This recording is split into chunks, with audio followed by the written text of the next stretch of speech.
بسم اللہ الرحمن الرحیم۔ اعوذ باللہ من الشیطان الرجیم، بسم اللہ الرحمن الرحیم وبہ نستعین۔ لمعہ چہرم میں ہماری گفتگو کتاب الجعالہ، اس کا پہلا درس ہو چکا، جس میں جعالہ کی لغوی اور اصطلاحی تعریف آپ کو بتائی گئی۔ آج جعالہ کا دوسرا درس ہے، جس میں نیچے دیے گئے موضوعات پر گفتگو ہوگی۔ جائل کے شرائط، یعنی جو شخص جعالہ کر رہا ہے اس کو جائل کہیں گے، اس میں کیا شرائط ہونے چاہیے، اس کے بعد وہ جعالہ کر سکتا ہے۔ اور دوسری چیز یہ بتائی جائے گی کہ یہ جو جعالہ ہے یہ آیا عقد لازم ہے یا عقد جائز۔ عقد لازم کا مطلب ہے کہ عقد ہونے کے بعد دونوں پارٹیاں اس کو نہیں توڑ سکتی مگر یہ کہ تقایل آپس میں کریں، لیکن اگر جائز مانے تو اس کا مطلب ہے جس کا جب موڈ ہو وہ اس عقد کو ختم کر سکتا ہے۔ اور تیسرا عنوان یہ ہے کہ عقد جعالہ مالک خود کرے گا یا کوئی اور اجنبی بھی میری طرف سے جعالہ کر سکتا ہے۔ مثلا میرا اونٹ گم ہو گیا، کوئی شخص اور کہتا ہے کہ جو بھی ان کا اونٹ لوٹا دے ان کو اتنے پیسے دیے جائیں گے، تو ہیڈنگ میں تو یہی ہے کہ یہ بھی جائز ہے، لیکن وہ پیسے کون دے گا اور کیسے دے گا وہ ہم عبارت میں وکیل۔ یہ کچھ عبارت پچھلے درس کے ساتھ تعلق رکھتی ہے۔ ان کانت الجہالت لا تمنع من التسلیم، ہم نے کہا تھا کہ اجرت کی جہالت ہو تو بھی عقد جعالہ ٹھیک ہے۔ اب فرماتے ہیں یہ جہالت دو قسم کی ہے۔ ایک ایسی جہالت ہے جو حوالے کرنے سے مانے نہیں ہے، یعنی آپ اجرت عامل کو دے سکتے، لزم بالعمل العوض المعین، پھر تو لازمی ہے کہ جب عامل نے وہ کام کر دیا ہے تو اس کو وہی معین عوض دیا جائے، لا اجرت المثل، اس میں ہم اجرت المثل نہیں دیں گے۔ مثلا کہتے ہیں کمن رد عبدی فلہ نصفہ، جو بندہ بھی مجھے میرا عبد لوٹا دے تو پھر عبد میں آدھے میں وہ حصے دار ہوگا، یعنی آدھا عبد میرا ہوگا آدھا اس کا، حالانکہ عوض معین ہے عبد کا آدھا حصہ، لیکن خود عبد کے حوالے سے ہمیں جہالت ہے کہ وہ کتنی رقم والا ہے۔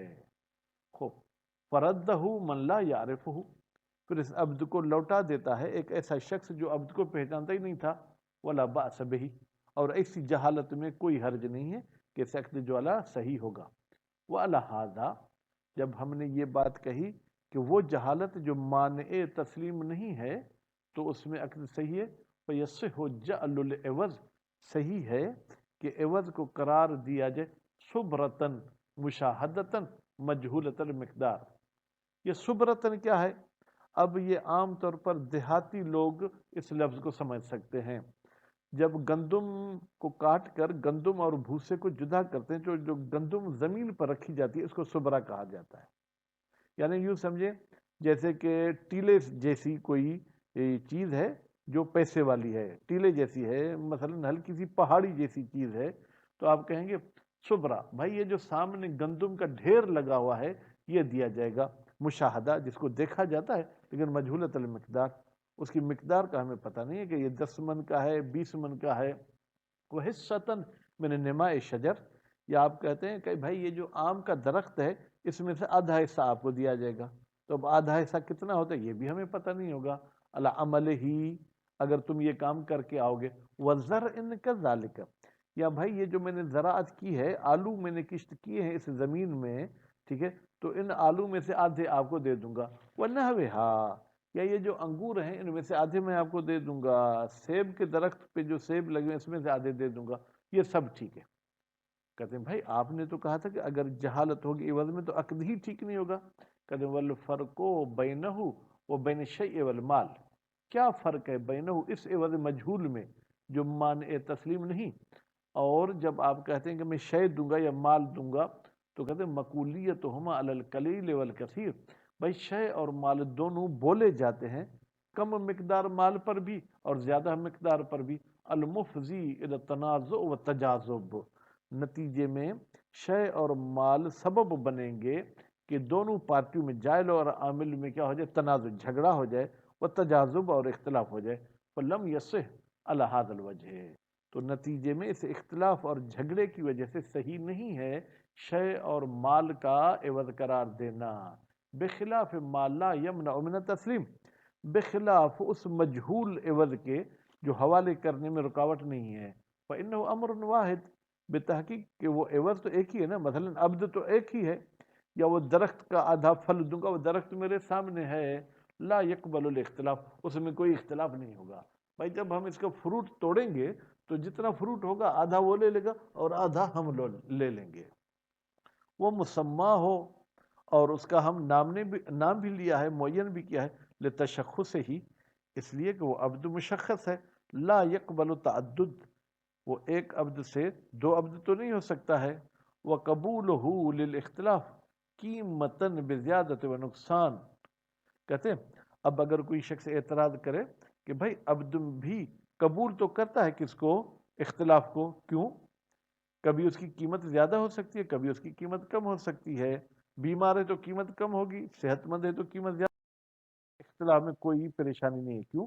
قد قدم علیہ العامل، خود کام کرنے والے نے اس پر جو کیا ہے اقدام اٹھایا ہے. کئی فکان، بولا بھائی جیسا بھی عبد و آدھا مجھے دے دینا.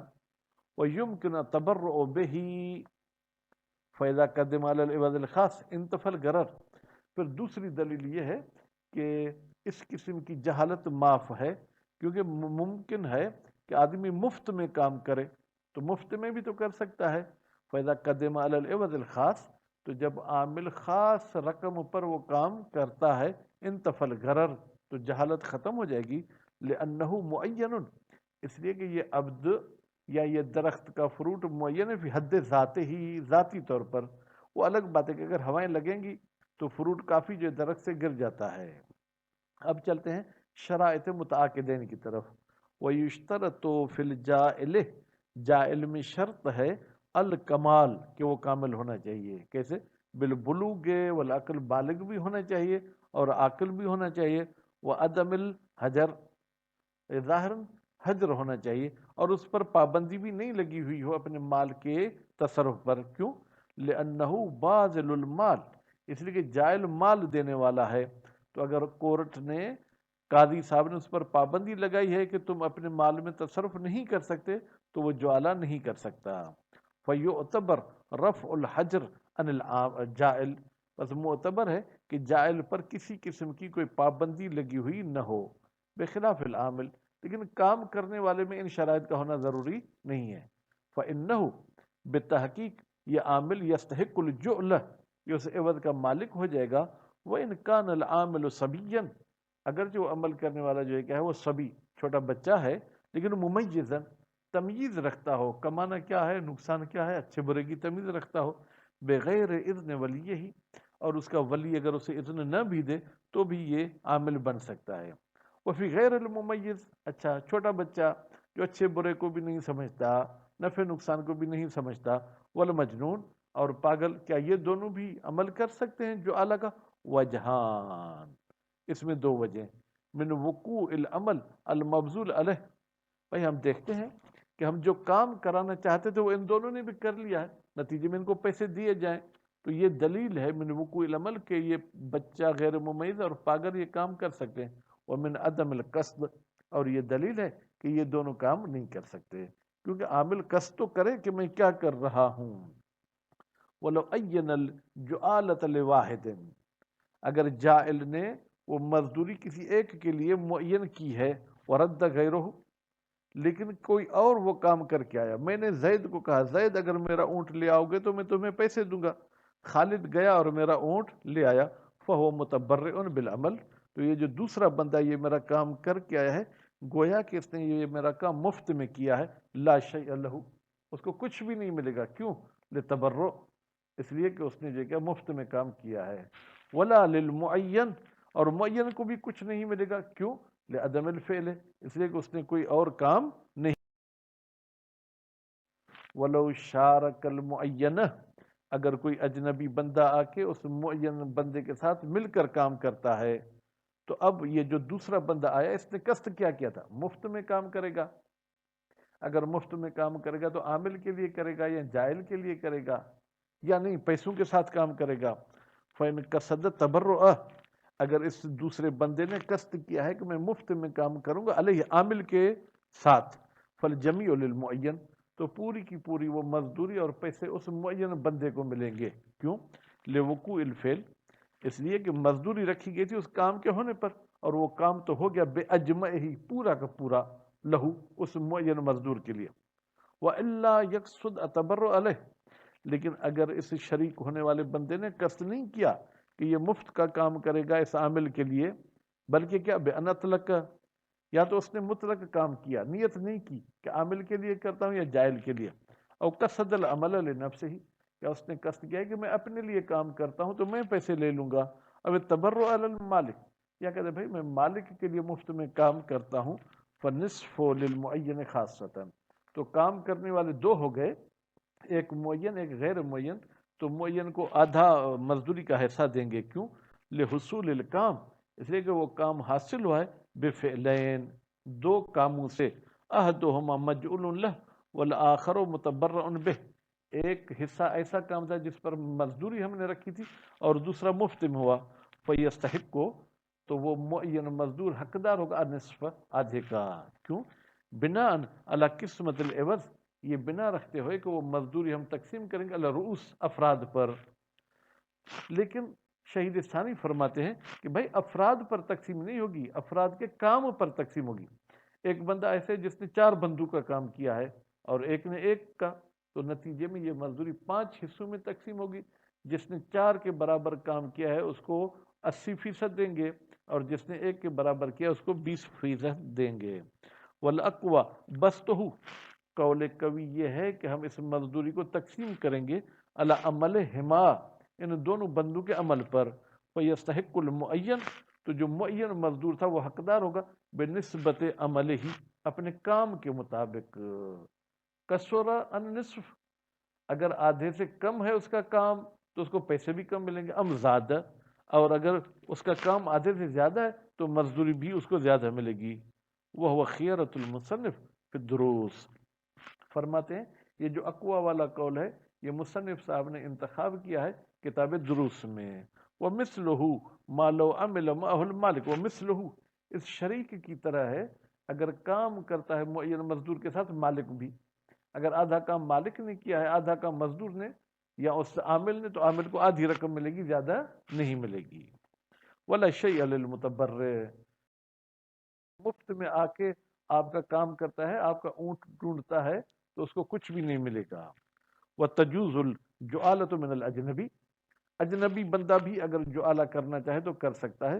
فَيَلْزَمُهُ الْمَالُ دُونَ الْمَالِكِ، پھر مزدوری اجنبی کو دینی پڑے گی، مالک کو مزدوری دینے کی ضرورت نہیں ہے.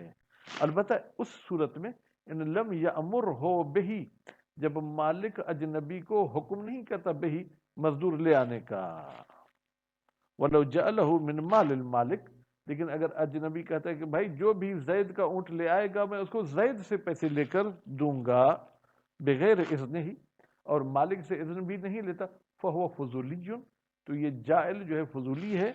یجب علیہ، واجب ہے اس جائل پر، مطلقاً الجعل، کہ بھائی وہ جعل دے، مطلقاً دے کا کیا مطلب، یعنی اگر مالک اپنی جیب سے دیتا ہے تو بھی دے، اگر وہ نہیں دیتا تو یہ اپنے گھر سے دے گا.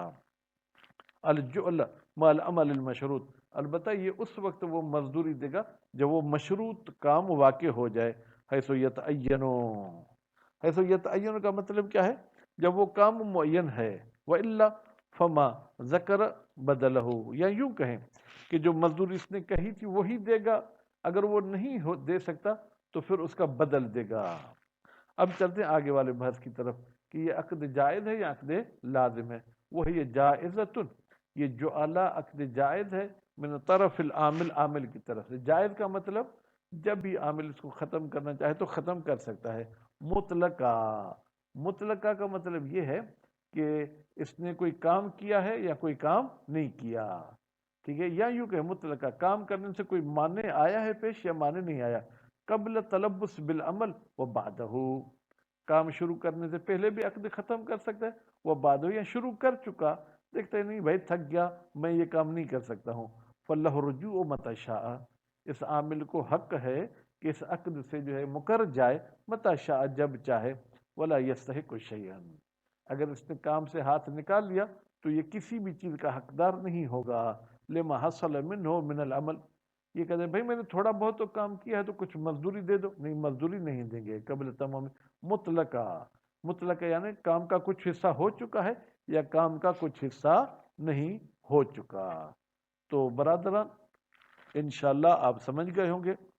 آج آپ مجھے بتائیں گے کہ جائل کے لیے کون کون سے شرائط بیان کیے گئے ہیں، اور اس کے بعد یہ ہے کہ اگر ہم نے معین مزدور کیا تھا اس کے ساتھ کسی اور بندے نے بھی آ کے کام کرایا ہے تو اس دوسرے بندے کے کام کرنے کے کتنے جو ہے حالات اور کتنی جو ہے صورتیں بن سکتی ہیں. اور اگر عامل کے ساتھ مالک بھی مل کر کام کرے تو عامل کو اجرت کتنی ملے گی. صلی اللہ علیہ محمد و آل محمد.